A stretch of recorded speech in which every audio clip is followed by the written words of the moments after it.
Butker trying to line this up. Winchester will snap it. Colquitt will hold it.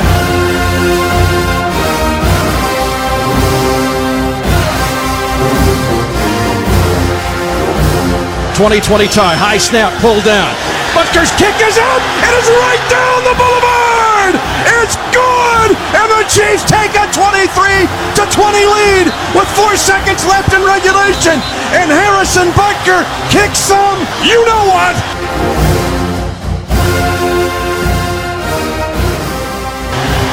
Welcome to the Chiefs Kingdom. How's it going, Chiefs Kingdom? You're listening to the Arrowheads Abroad podcast with myself, Brad Simcox. I'm back, yes! The Arrowheads Abroad Supremo, Tom Childs, and backing us up at safety is Davey Barnett. No one's more relieved than Tom Childs himself.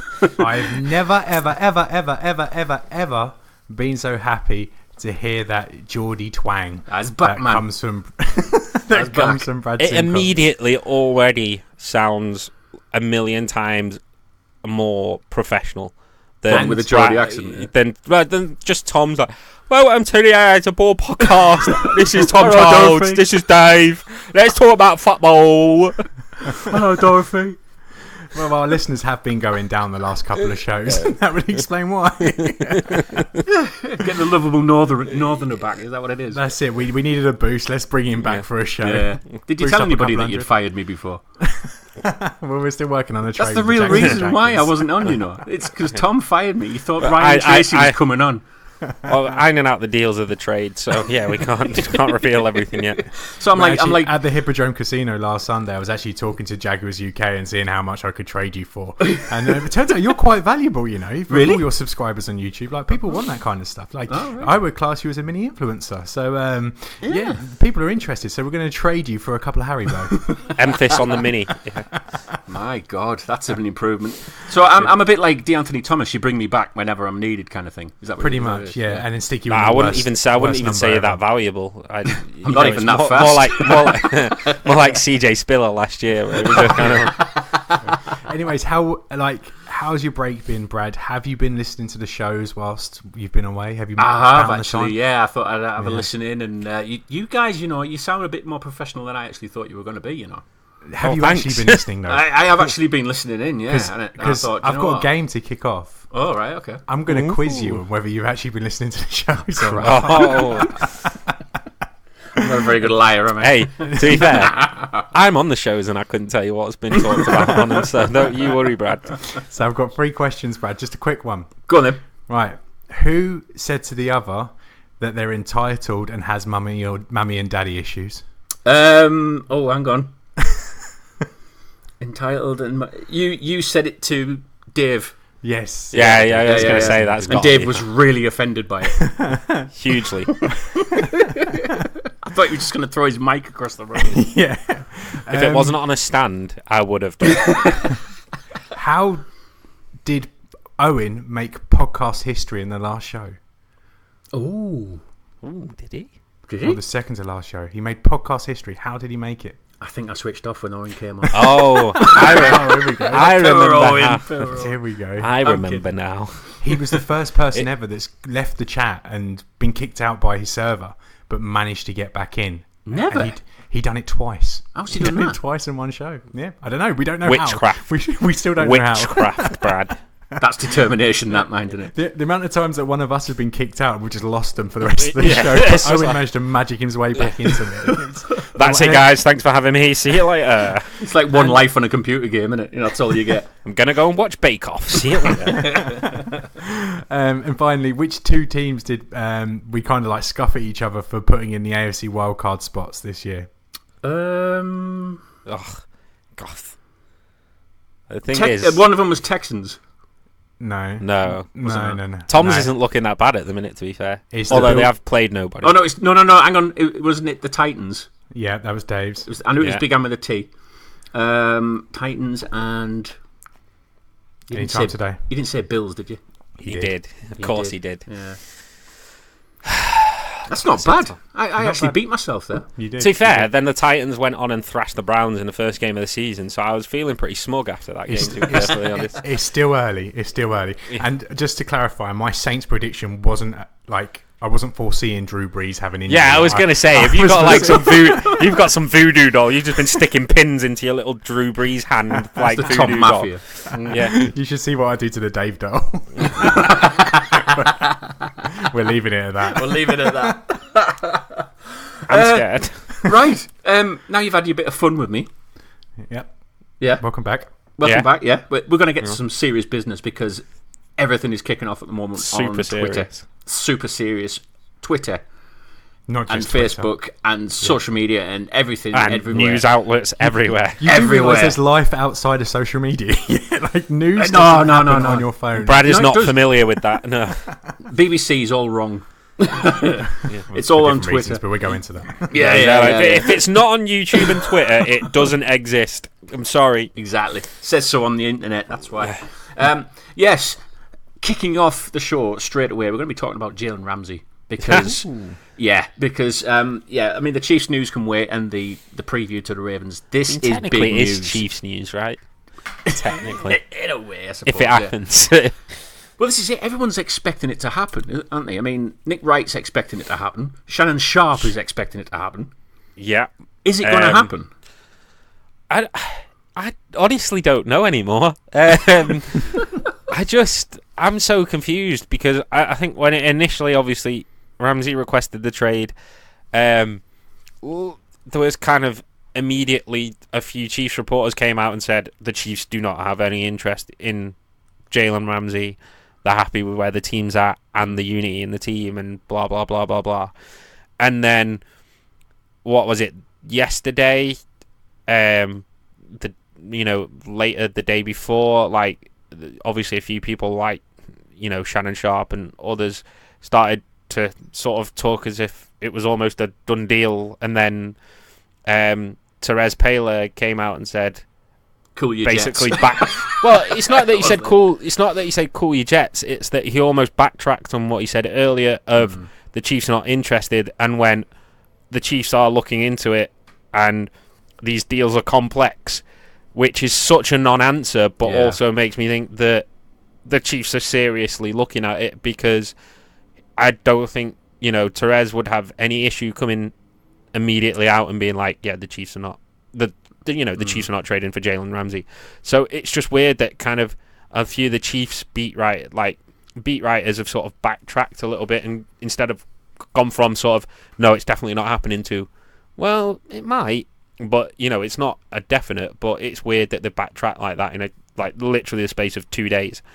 It makes sense for the Chiefs to do it. Whatever way you want to spin it in terms of draft picks, but if we talk about Jalen Ramsey, the player, it makes so much sense for him to be in a Chiefs uniform come next week, because he is an elite talent. He's one of the best players in the league, not just the best player at his position. He's young. He wants to win. People question his attitude. I have less questions about his attitude than others do. I think there's a misperception there. It's to do with the attitude that he plays with on the pitch, and people feel like that rolls out into the locker room, where it does on occasions, but I don't think it's as big an issue as people make out. I think it's because of the losing more than the anything else. Absolutely. Like Jalen Ramsey in 2017, you hardly heard from him because the Jags were playing well and they were balling out, and he was an All-Pro. But I think it makes sense for the Chiefs to do. It's going to cost them a fair amount. It's not going to be just the 32nd pick, is it? It's going to be. See what I did there? It's going to be a hell of a lot more than that. But there's going to be plenty of competition as well. They're talking about Philadelphia being there, desperate for a corner. The Seahawks, apparently the Raiders are really interested. And obviously, they've got some draft capital now with the Khalil Mack trade to go ahead. So they're in a better position to get him. But then I suppose it comes down to the Jacksonville Jaguars. Do they want to trade him to the Chiefs? Because the Chiefs are seen as an AFC powerhouse. And by trading Ramsey to the Chiefs, it puts the Jags even further behind us. So it comes down to what they want. I wouldn't be surprised if he ends up in the NFC, so the Jags can just keep him away from the division, like the Raiders did. They traded Khalil Mack to the Bears to get him out of the AFC. They had options to trade him in the AFC, but they went with the NFC, although the Chicago Bears package was incredible. But I think that's the way it's going to go, but that doesn't make me stop thinking it could happen for the Chiefs, because I think Brett Veach is all about trading first rounders and getting known quantities. And when you're at the back of the first round, it's harder to get a guy that you know is going to be good. So why not trade those first rounders, maybe this year's and next year's, to get this guy if you can afford to sort out his contract and just lock up one half of your defensive backfield for the next 5 or 6 years. That's why I don't think he's actually going to come, Why is that? The contract? From exactly what Tom was saying about there, about draft capital. Because the Chiefs don't really have that much draft capital. They have enough. Yeah. They have plenty. They have enough, yeah, but say, like you were saying before, like the Raiders can come in and completely gazump the trade, can't they? But I think the fact is the player has a lot of sway in this at the same time. He can pick and choose where he's going to go? Well, yeah, because he'll just say to a team that he doesn't want to go to, I'm not re-signing with you. Right. And if he says that to a team that, wants to trade for him, well, what team's going to give up potentially 2 first-round picks for a guy that, is going to be on a team for, 18 months, if that? Because he might not even play on his, 5th-year option next year. He'll want the extension done before that. So, the Raiders, while they are a better team this year, are still in sort of rebuild mode to an extent. Ramsey's not going to want to wait around for there. And so, I think he has a lot of sway in these negotiations, which is why I think it will probably come down to 2 or 3 teams like the Chiefs, like probably the Eagles, potentially the Seahawks. But I think you can rule out any rebuilding teams because Ramsey has the sway to go, no, I'm not signing a new deal with you. So is that what the delay could be, you think? Because the people are saying he's actually going to be playing tonight. Mm-hmm. And it seems very odd, doesn't it? I know you guys were telling me before we went live that it seems very odd if you've got a trade there, sat there waiting to go, and the player's actually playing for the team that is wanting to trade him away. So do you think he's actually going through the process of turning down each team that has kind of outpriced the Chiefs with draft capital? I don't want to spend too long on this because by the time people listen to this show, the outcome of that game would have happened. But But at the same time, I do feel like we need to acknowledge it. The one thing that we have to be scared of if we are seriously interested in Jalen Ramsey is the Earl Thomas situation. Yeah. The Chiefs basically had a trade agreed with the Seahawks to move Earl Thomas on. Things went a bit slower than expected. They played him. He got injured, missed the season. Trade doesn't happen. Seahawks lost out. The Chiefs lost out. The only person that probably didn't lose out was Earl Thomas because he got a free agent deal with the Ravens. Only a 1-year deal, though. Very true, very true. But the Ramsey's going to want to get this trade over the line. So even if the Jags do decide to play him, he's going to be making some business decisions tonight. Like, he's going to play like Marcus Peters, where Jalen Ramsey does not play like that. He is very much nose into the tackle, will play, highly physical player. I cannot see that going that way tonight because if he does injure himself, that's his money. That's his money maker. If he gets a long-term injury tonight, the trade goes out the window. And then he potentially loses out on a year or two on a big money contract. So there's just no sense for any party for Ramsey to be playing tonight. He's going to be backing out of tackles, isn't he? Yeah, but I don't think he's that kind of player, though. That's the problem. And I mean, that's why I think both the player and the team are kind of caught between a rock and a hard place. I just don't think Ramsey's that kind of guy that will think, I'm going to protect myself. I think once he's on the football field, he'll go just out there, give it, just dialed in, give 100%, and it doesn't matter. But as I say, the Jags, if there is I say this is all speculation. This is the problem. We don't know if the Jags have any serious offers on the table, and that's the problem. It's all speculation at this point. But if the Jags do have a serious offer on the table from a team like the Chiefs or the Eagles, you would think they'd be mad to play Ramsey tonight because look at the Jags this year. Yeah, their defense is very good, but now Foles is out till probably week 10, week 11 at the earliest. Obviously Minshew's looked better than people expected, but the Jags are not doing anything this year. Now, they're not making the playoffs. Yeah. So, you've already got a guy in there in Ramsey who's unlikely to re-sign with the team anyway, come the end of his rookie deal. So it's like, do you strike while the iron's hot, get the maximum value you can for a player that doesn't really want to be there anyway, and put yourself in a better position down the line? And if that is the case for the Jacksonville Jaguars, then it would seem crazy to play him tonight, because if the Earl Thomas situation happens, there goes the deal.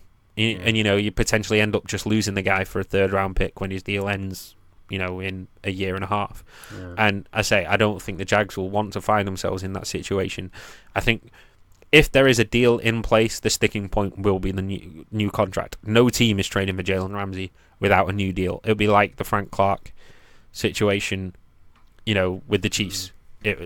Trade and, extension. Mm-hmm. And I think that will be the sticking point in any trade deal. I don't think a team, I know the Texans did it with Tunsil, but that's almost unheard of. Like, usually when you get a trade of that magnitude and it is a guy towards the end of his contract, teams will agree the deal so that they don't end up finding themselves in a situation where they end up giving 2 first-round picks for a year rental, because that would be nuts. Absolutely nuts. Tunsil, not to go into them again too much, but yeah, Tunsil has the Texans over a barrel now. He can pretty much ask for whatever he wants, and the Texans will have to pay him because of the investment they made. 2 first and a third. Yeah.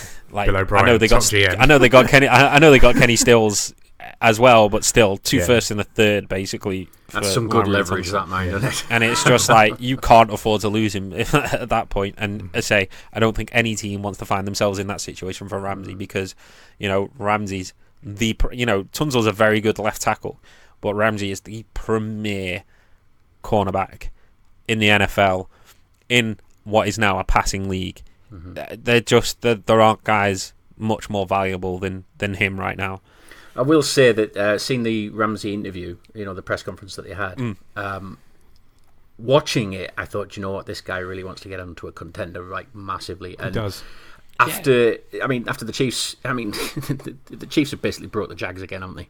Properly this time. Yeah. And I think the Chiefs have got it into Jalen Ramsey's head that he wants to be on that team. That's speculating a bit too far for me, but No. I do. He wants to be on it. I do think that he does want to be a winner, and I touched on it earlier. But there's a lot of talk about attitude with Jalen Ramsey, and like loads of people, I've been having debates. You've probably seen on Twitter of me having debates with you included about Jalen Ramsey, and people go, "Oh, all the off-field stuff, all of this, blah blah blah." But outside of Sunday, and him turning up in a truck at training camp, I'm sitting there thinking, can you name me these incidents? And no one can name the incidents. I think people are getting him confused with the attitude and the swagger that he plays with on the pitch. Because if he makes a play, he is in the receiver's face. You go back a couple of years ago to the fight he had with AJ Green. The reason why AJ Green got in his face and started that fight is because Jalen Ramsey locked him down for the whole first half, and he got the receiver so frustrated that he had to lash out. Jalen Ramsey just plays with a swagger that no Chiefs player has, like Patrick Mahomes, Travis Kelce, maybe Honey Badger, I would say. But Jalen Ramsey is on another level when it comes to swagger and being in receiver's face, and I think people confuse that with off the field stuff, and people are talking about locker room incidents,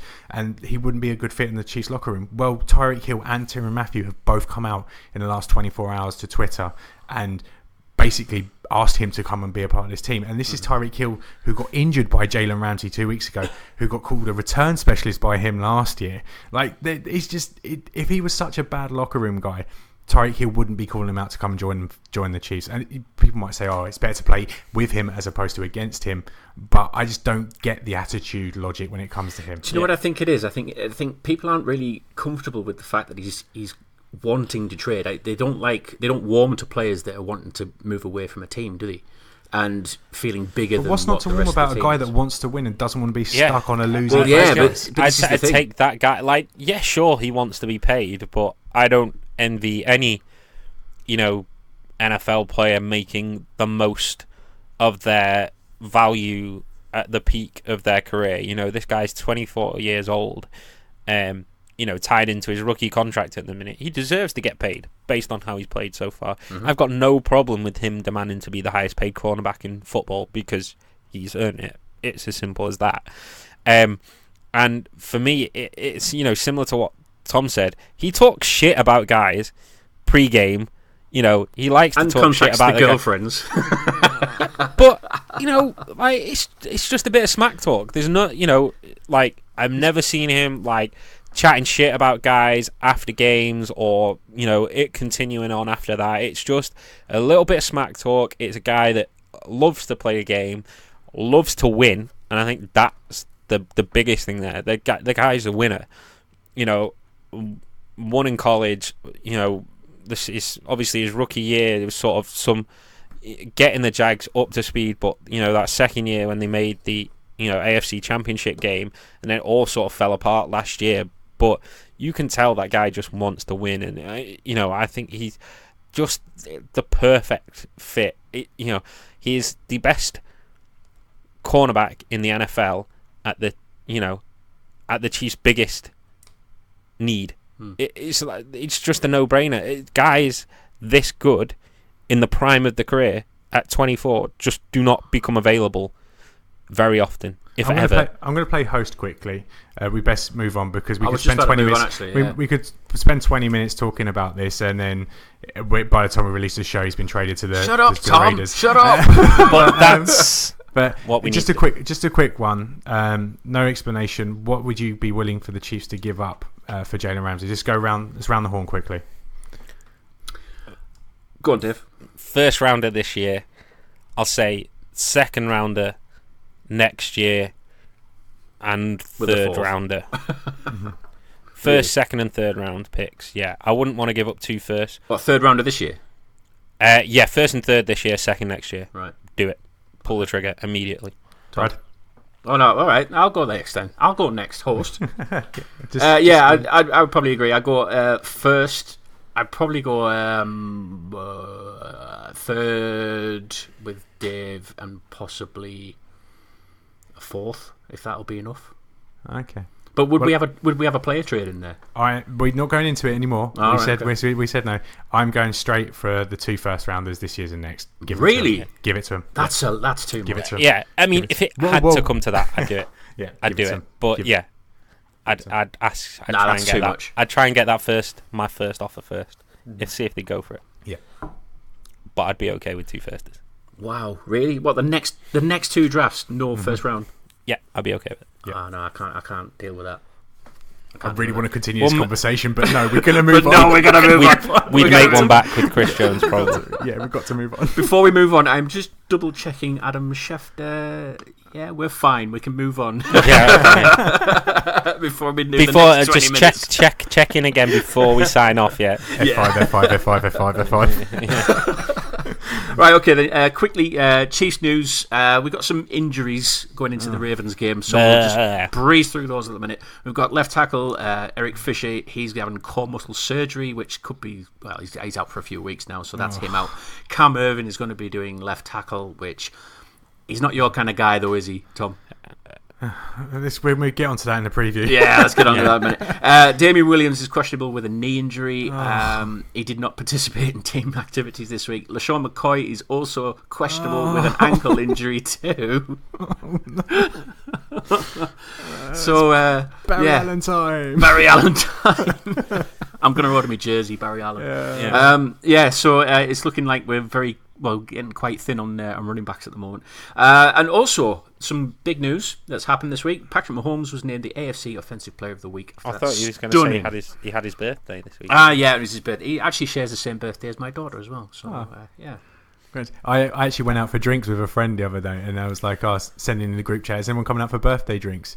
And they were like, you what? And we're going out for birthday drinks. And then we got out, and I said, oh, right, happy birthday. And we're like, who are we saying happy birthday to? I was like, it's Patrick Mahomes' birthday. I bet they hated you. Yeah, they did. You'll get the next round, Tom. Yeah. I hate him, and I'm a Chiefs fan, so yeah. Well, before we go on to the other, the preview of the game, I'm going to do quickly the Ravens injury report. Mark Andrews, tight end, foot injury. Apparently, he didn't participate. Good, because he's been playing very well. Yeah, Pat Ricard. Apparently, Mark Andrews might be coming back for that game, though. Shh. Is that his brother? Yeah.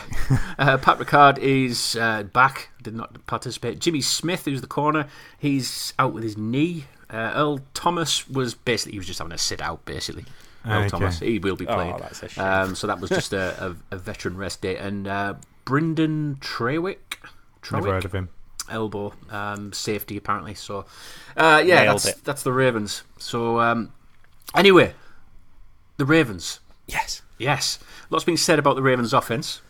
Yes. Being a legitimate threat this weekend, which has been quite laughable with some Chiefs fans.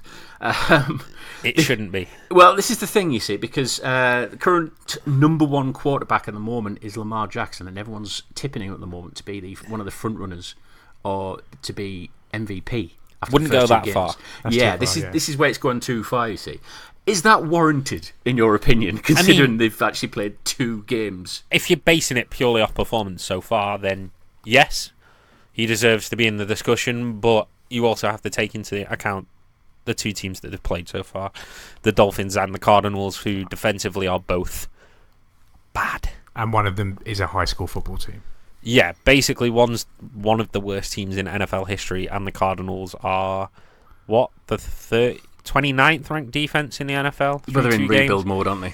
Yeah, so as I say, I'm not writing the Ravens off because I still, I think Lamar Jackson is a much improved player on last year. He already looks much more comfortable in the pocket. He seems to be more accurate and more willing to stay in the pocket and throw the ball downfield. Mm-hmm. But yes, you do have to take into account the fact that they haven't really played a defense even at the level of the Raiders, never mind the Jags so far. So yeah, I think people need to slow down on the MVP talk, but the Ravens are certainly a very, very good offensive football team. I think Mark Ingram is wildly underrated in the NFL, just because he's never really sort of panned out, I think, how some people expected him after he played in college, but he's still a very, very good running back, and I say they've got a lot of weapons on offense, so yeah, I think they're very good, but it's hard to judge quite how good so far just based on who that they've played.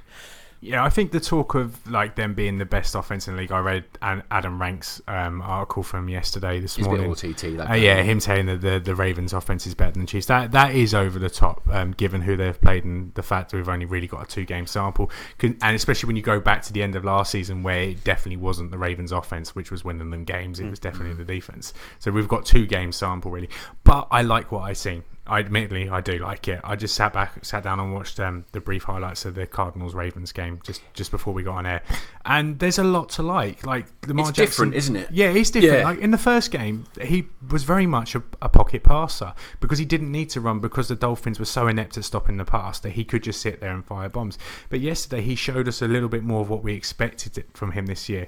He ran for 125 yards and threw for 260, and that's a decent game. That's a really good game, and it's going to be really tough for the Chiefs to try and defend him because, do you defend Lamar Jackson the runner or do you defend Lamar Jackson the passer? One thing I have noticed is that he takes a lot of passes down the middle. He likes his tight ends, and he also likes his running backs on wheel routes. The receivers get involved, but it is very much like an old school passing weapons. The bigger guys are like the pass catchers. So I think the linebackers have got a job. I think the corners are going to be okay on Sunday. I think it's going to be the linebackers and see how they cover the guys coming out the backfield or out the tight formations. I would expect to see a lot of Darren Lee on Sunday because he has got the speed to not only spy Lamar Jackson but keep up with the backs out of the backfield and keep up with the tight ends on the seams and stuff like that. So I'd expect to see more of Lee and probably slightly less of Wilson and Hitchens, maybe. Do you think that's the way to go then for this defense? To make sure you get a spy on him. Yeah, and also whoever sets the edge has got one hell of a job this weekend, because we always hear about edge setters when it comes to the run game, but with this QB, you really need to set a really hard edge and make sure that he stays in the pocket. Fortunately, Frank Clark is very good at that, it's okay. Yeah, but if that does break down, then it's going to be a long day for the defense, because if they enable Lamar Jackson to get out and start running, then it's going to be an issue. Really, the way we want to play Lamar Jackson is to try and make him throw outside and try and beat the corners. I was about to say, do you think Jackson will actually be tempted to pass a lot against the rebuilding Chiefs defense? He's got to be tempted, doesn't he? I think they'd be more tempted to run. I think if he runs, they do more damage. But I think the Chiefs have got a key in on him running first, and if they can make him stay in the pocket and, like I said, try and hit receivers as opposed to the tight ends and the running backs out of the backfield, then I think they're going to be okay, because that's when you expect like One Thornhill or Matthew to come in and make plays. But if you're going to let Lamar Jackson run, it's going to be such a long day for the Chiefs defense if he gets running and he gets a run game going, and then the play action comes into it a little bit more. You start bringing defenders up, and then you can hit the guys over the top. It's just so important that Frank Clark and Okafor, or Passio, whoever it is on that edge, they set a hard edge straight away. The key player is going to be Chris Jones, because interior pressure is so much harder for guys like Jackson, and you would talk about Wilson to an extent, when they can't step up and look to scramble. If you collapse the middle of that pocket, you see it with Mahomes as well. If you collapse the middle of that pocket, it makes it harder for guys. And so, I think there's going to be a lot of, expectation on Chris Jones to have a big game on Sunday, because if he can wreck the middle of that offensive line, he can cause Jackson a lot of problems, because he has so far been able to sit there in the pocket and scan the field and take his time back there, which hopefully he won't be able to do on Sunday. Let's have a brief look at the Ravens defense as well, because this is a defense that really brought it in the last game, didn't they, against Mahomes, and Mahomes had to get. This is where they got that 4th and 9, wasn't it? Yeah, that amazing play that we got. But we got no Tyreek Hill either. It was definitely game of the year last year. Oh yeah, without doubt. As much as people look at the Rams game, and that was highly entertaining in terms of like drama and like all the different things that could happen. I thought the Chiefs Ravens game. I'd say the neutral games. For the neutrals, the Chiefs Rams was probably better. But for Chiefs fans, I would probably say the Ravens game is better. That was Mahomes' MVP game for me. 100%. Yeah, I think that's what tipped the scales for sure. Yeah. So looking at that now, I mean, obviously the off season they've had a few changes in that defensive scheme and all that, but they still got the defensive coordinator. I forgot his name now. What's his name? Forgot his bloody name. Anyway, move on. Breeze past that. Nobody noticed. Welcome back, Brad. Welcome back. Yeah, I can't remember his bloody name. Do it.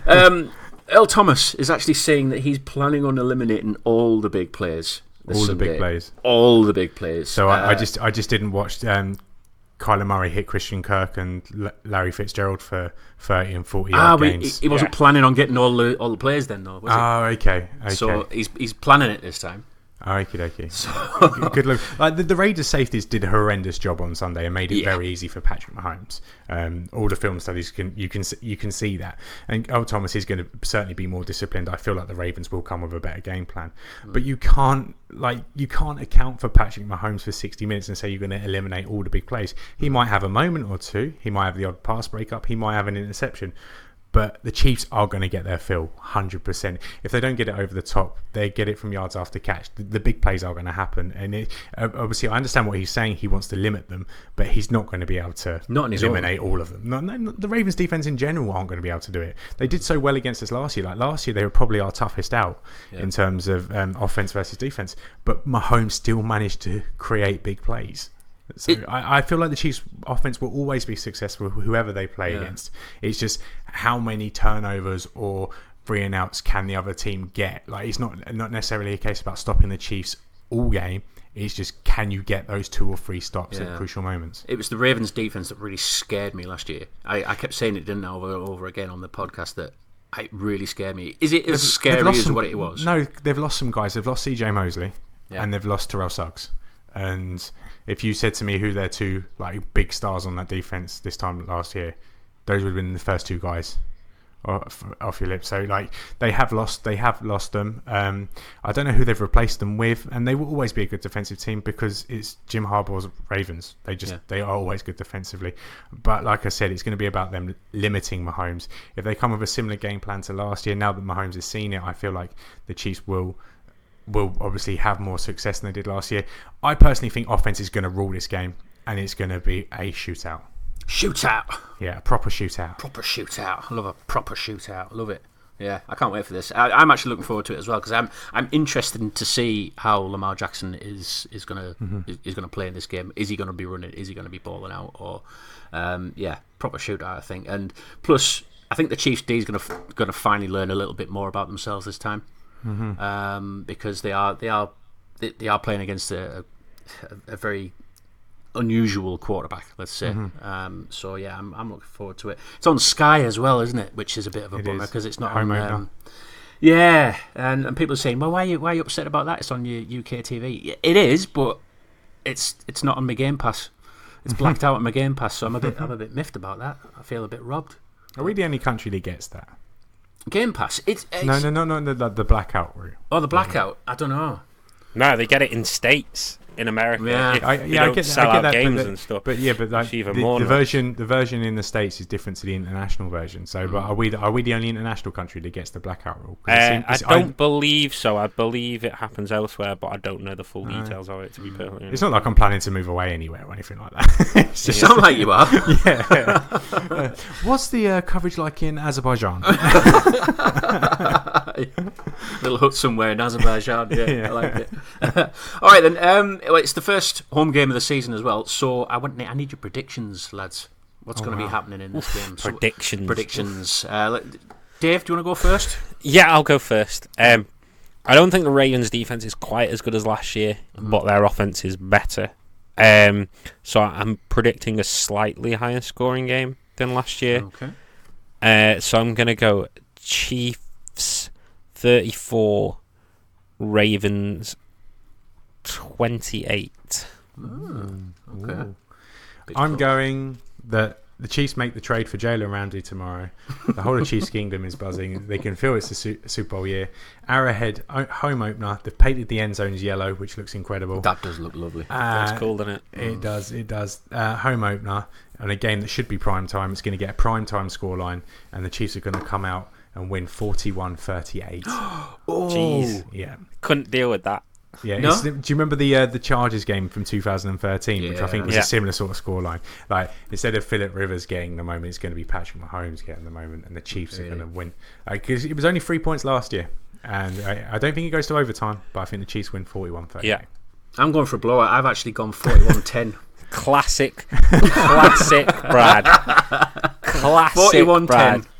Wow. If that happens, I will buy you multiple beers the next time I meet you. Right, that's a deal. Yeah, that's a deal. That's a bet I can go along with. But if you lose, no, stop. You have to buy me multiple beers. No, I'm not going with that. No, you've already agreed to it, Tom. You heard him. You heard him, Tom.